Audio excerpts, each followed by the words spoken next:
Hello, and welcome back to another brand new Tales from my Backlog, where today I decided I will cover Groundhog Day.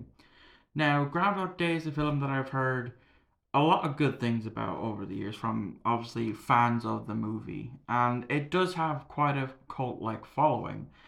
And so when I eventually picked it up on DVD, I thought I'd give it a shot at some point. That point is now. So, Groundhog Day. This is not the first time I've seen something similar to the effect of reliving a day over and over and over again. Just a year prior to this movie's release, Star Trek the TNG episode Cause and Effect aired, which was essentially, as I just said, it's a Groundhog Day like scenario with the crew of the Enterprise D reliving their destruction over and over and over again. And even after this, my first proper introduction to something like this was in season 3 of Supernatural, episode 11, the episode where Sam is forced by the trickster to relive watching his brother's death over and over and over again. And then more recently, Marlon Wayne of the Wayne brothers done his own attempt on a film called Naked, which I thoroughly enjoyed. So, what did I think of Groundhog Day? Well, I enjoyed it. I definitely enjoyed it. I thought it was good. For what it was and when it came out in 1993, I thought it was an excellent movie. I recognized three actors from it straight away. Obviously, the first one being Bill Murray, who I originally knew from the Garfield movies, and then of course Ghostbusters 1 and 2, and his cameo in Zombieland and more recently Zombieland 2. Um, there was the camera guy whose name is the character he played. His name is escaping me, but I know him as Mickey Aldrin from How I Met Your Mother. He played Lily's father, and I have to say, from 1993 to early 2000, or sorry, late 2000s, early 2010s, he's barely aged a day. I looked at him and was like, oh, I recognize him instantly. It wasn't a case of where do I know you from? Like with one of the other actors in this movie of Ned, the actor who plays Ned, I recognized immediately.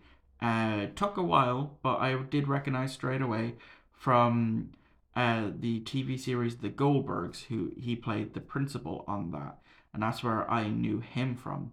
But anyway, getting back to Groundhog Day, basically, the film is about Phil, a TV weatherman named Phil, who is forced to go to this place where every year on Groundhog Day they pull out a groundhog. If he sees the shadow, that means we're in for another 6 weeks of winter. If he doesn't, spring happens early. And so we get there. He's not happy about this at all with between his cameraman and his producer Rita, who we later learn he has a massive crush on. And so he does it. Turns out as they go to leave that there's a massive blizzard preventing them from leaving. And when he wakes up the next day at 6 a.m., it's February 12th all over again. And so that starts Phil on this journey of becoming less like a asshole and more of a sympathetic character. And so we do see that on a lot of the runs that he does of this day, he'll do a lot of stuff. He gets to know nearly everyone in this town, and he uses that to his advantage. He sleeps with a few women. He robs money from that, and then he decides to use it to get to essentially learn more about his producer Rita. Like I said, he has feelings for her, and use that to his advantage on every loop. But every time that happens, it always ends the same, with him getting slapped across the face and nothing happens. And so he becomes, the more loops he does, the more depressed he's getting. And so he thought, maybe if I kill myself, that will break the cycle. It does not. We don't know how many times he goes to kill himself before the end, and it's not when he starts to take notice of this homeless man that he passes every time he's going to the center stage of where they are holding the whole Groundhog Day festival. Um, that he gives this homeless man money. Um, he notices him during the night, and he brings him into the hospital, and this homeless old man passes away.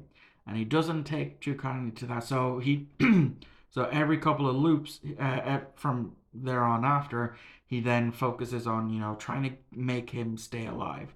And so as well as he's doing all of this, he's getting to know more people. He has a routine set in place to help all these people. He also takes the time to learn how to sculpt ice and to learn the piano, because that's what Rita wants. She wants someone who can play an instrument, and he does that. And eventually, he breaks the loop, and he decides to move to this place after getting a new lease of life. And that's essentially the movie. So as I said, I definitely liked it. Um, Bill Murray, at first he's playing Bill Murray. He's playing an asshole, and then throughout the movie, you want him to succeed. You want him to break the loop. You want him to get the girl, and it's good. Uh, is it a movie that I'm ever going to watch again? Probably not. I think it like with when I reviewed Spaceballs early on this month, it's a one and done for me. I've seen it the once. I don't need to see it again.